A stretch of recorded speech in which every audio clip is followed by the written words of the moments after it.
नमस्कार दोस्तों। कई बार हमारे साथ कुछ ऐसी घटनाएं होती हैं जिन्हें हम संयोग मानकर भूल जाते हैं। जैसे हम किसी के बारे में सोच रहे हो और वो अचानक से मिल जाए या फिर उसका फ़ोन आ जाए।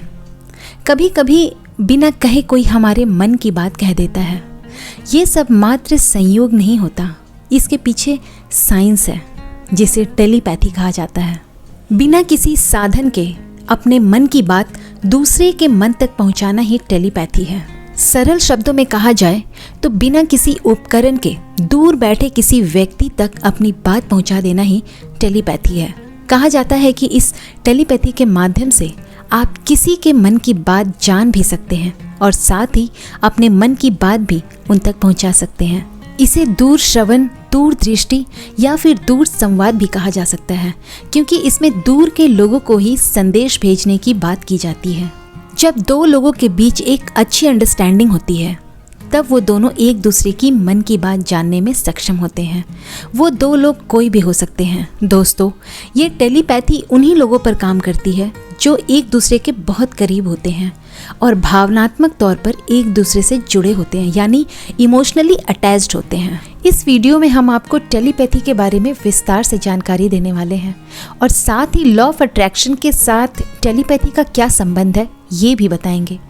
टेलीपैथी क्या है, इसको समझना इसलिए भी इम्पॉर्टेंट है क्योंकि हम अक्सर अपने जीवन में ऐसी घटनाओं से रूबरू होते हैं जिनका संबंध सीधे सीधे टेलीपैथी जैसी अवधारणा से जुड़ा होता है।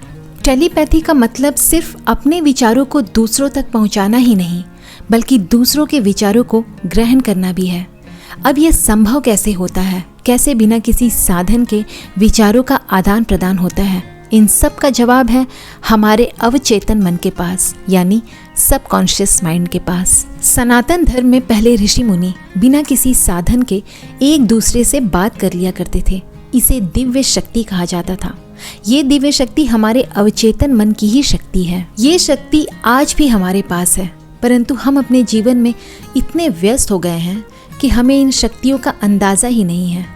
आजकल हम अपने जीवन में चिंता, व्यस्तता तथा नेगेटिविटी से इतने घिरे हुए हैं, इसीलिए अवचेतन मन पर ध्यान ही नहीं जाता, परंतु जाने अनजाने हम इसका प्रयोग करते रहते हैं क्योंकि ये 24 घंटे काम करता है। हमारे अवचेतन मन में अपार शक्ति होती है। ये हमें प्रोत्साहित करता है, गाइड करता है और हमारे मेमोरी हाउस में नाम और घटनाओं को स्टोर करता है।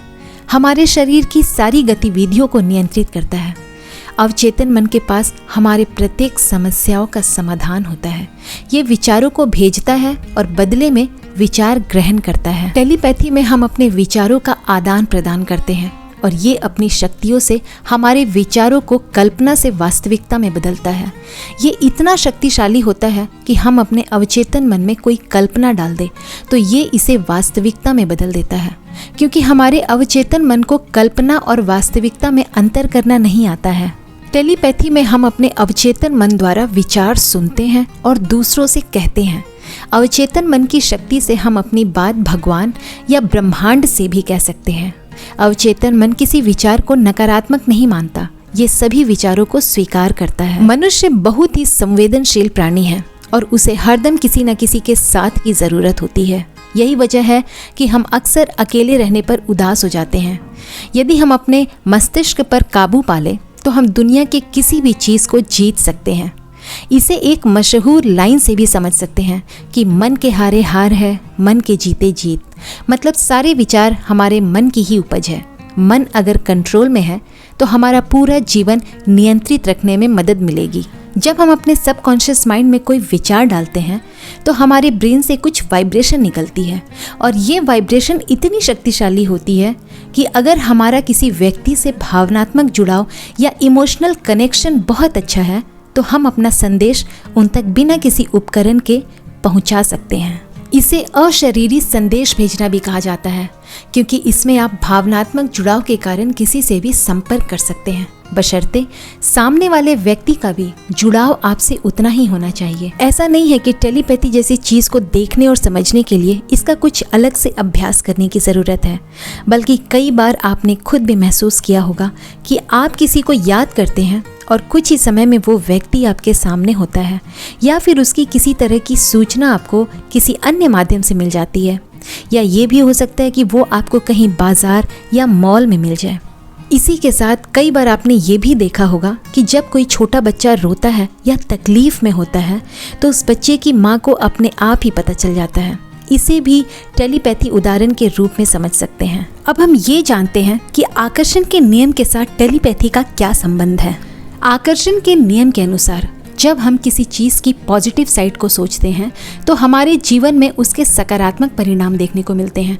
वहीं अगर हम उसके नेगेटिव साइड को सोचते हैं तो हमें उसका नकारात्मक परिणाम मिलेगा। जैसा कि मैंने पहले भी वीडियोस में बताया है कि हम जैसा सोचते हैं वैसा ही हमारे साथ होता है।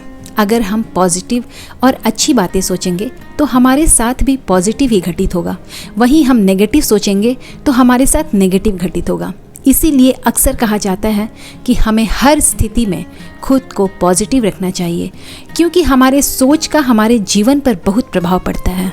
टेलीपैथी और आकर्षण के नियम में सबसे बड़ी समानता ये है कि दोनों में वही चीज़ मिलती है जिसके बारे में पूरे दिल से सोचा जाता है और जिसके लिए दिल और दिमाग में पूरी शिद्दत और लगन होती है। टेलीपैथी में जब तक सामने वाले से बहुत अच्छा लगाव ना हो तब तक काम नहीं करता। ऐसे ही कुछ आकर्षण के नियम में भी होता है।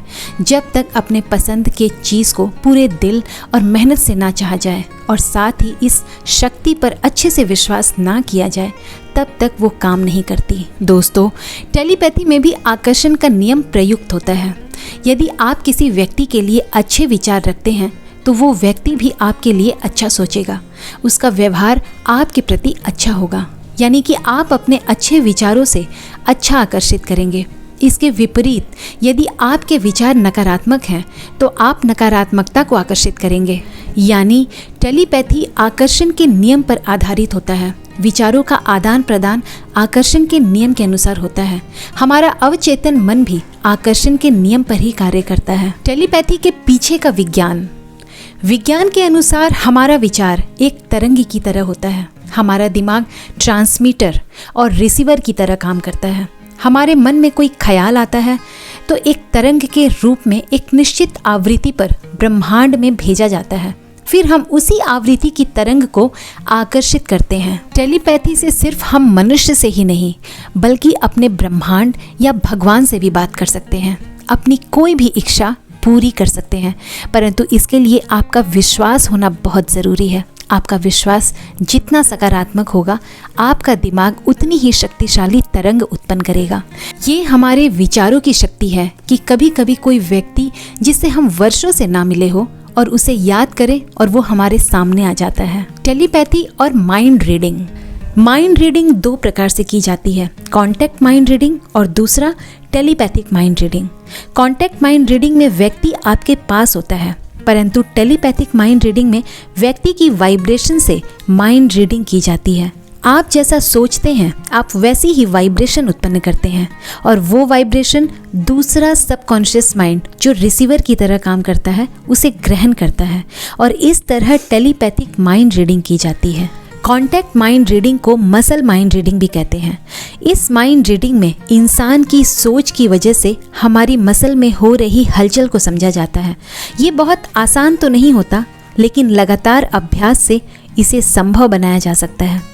इसी प्रकार की माइंड रीडिंग में हमारे तंत्रिका तंत्र तक जाने वाली तरंगों को पढ़ा जाता है। इसे एक उदाहरण से समझते हैं। जैसे हमने कोई विचार किया तो ये विचार एक वाइब्रेशन की तरह हमारे ब्रेन से निकलकर शरीर में प्रवेश करता है। उसे छूकर दूसरा व्यक्ति एक रिसीवर की तरह वाइब्रेशन को रिसीव करके अपने ब्रेन को भेजता है। इस तरह एक विचार वाइब्रेशन के रूप में दूसरे व्यक्ति तक पहुंचता है। इस कार्य में हमारी उंगलियां भी मुख्य भूमिका निभाती है। ये वाइब्रेशन को रिसीव करने के काम आती है। कॉन्टैक्ट माइंड रीडिंग में जो व्यक्ति रिसीवर होता है उस वक्त उसका दिमाग एकदम शांत होता है। वो कोई भी विचार उत्पन्न नहीं कर रहा होता है, वो केवल विचार ग्रहण करने के लिए तैयार होता है। दोस्तों, टेलीपैथी एक माध्यम है जिसमें विचारों को सूक्ष्मता से आदान प्रदान किया जाता है, परंतु इसके लिए आपका कॉन्शियस माइंड और सबकॉन्शियस माइंड शांत होना चाहिए। इसीलिए लोग मेडिटेशन करते हैं ताकि दिमाग को शांत कर सके। दिमाग में लाखों विचार आते हैं, परंतु उन विचारों को नियंत्रित करने के लिए मेडिटेशन आवश्यक है, ताकि सकारात्मक और अच्छे विचारों को दिमाग में रखा जाए। यही अच्छी सोच हमारी इच्छा को ब्रह्मांड तक ले जाती है और हमारी इच्छा पूरी होती है। हमारे आसपास के लोग हमारे व्यवहार से खुश रहते हैं। दोस्तों, अगर आप किसी व्यक्ति को टेलीपैथिक टेक्निक के द्वारा अपना मैसेज पहुंचाना चाहते हैं, तो सबसे पहले आपको मेंटली और इमोशनली तैयार होना होगा, जिसमें सबसे पहला स्टेप है क्लियर योर माइंड। सबसे पहले आपको अपने दिमाग को भटकते हुए विचारों और भावनाओं से आज़ाद करना होगा। आप मेडिटेशन की मदद से या फिर डीप ब्रीदिंग एक्सरसाइज की मदद से ऐसा कर सकते हैं। Set your intention. आपका इरादा एकदम पक्का होना चाहिए कि आप किस मैसेज को टेलीपैथिक के द्वारा किस व्यक्ति के दिमाग में पहुंचाना चाहते हैं। इसके लिए आपको अपने दिमाग में अपने मैसेज को एकदम क्लियरली विजुअलाइज करना होगा, यानी कि अपने मैसेज को साफ तौर पर कल्पना करते हुए देखना होगा। Establish a connection. जिस व्यक्ति को आप टेलीपैथिक मैसेज भेजना चाहते हैं, उसके साथ आपको एक स्ट्रॉन्ग इमोशनल कनेक्शन बनाना होगा। इसके लिए आप उस व्यक्ति के बारे में अपने दिमाग में सोच सकते हैं। आप उसकी मौजूदगी को महसूस कर सकते हैं और कल्पना कर सकते हैं कि वो व्यक्ति जस्ट आपके बगल में बैठा है। फिर आपको विजुअलाइज करना है कि आप बोलकर अपने साथी को अपने दिल की बात बता रहे हैं। आपको कल्पना करना है कि आपका साथी आपके सामने बैठा है और आप फेस टू फेस अपने दिल की बात उनसे कह रहे हैं। आपको ध्यान रखना है कि आप अपने दिल की बात बहुत ही क्लियर और संक्षिप्त तरीके से उनसे कह रहे हैं। तो दोस्तों, उम्मीद करते हैं आज का वीडियो आपको पसंद आया होगा। आपने अगर इस कॉन्सेप्ट को पहली बार जाना है तो एक बार इसका प्रैक्टिस ज़रूर करें। मैं फिर आऊँगी एक नए वीडियो में। तब तक आप खुश रहें, प्यार बांटें, अपने आसपास के लोगों को खुश रखें और अट्रैक्ट करें ढेर सारा प्यार, ढेर सारी पॉजिटिविटी, ढेर सारी खुशी। जय श्री राम।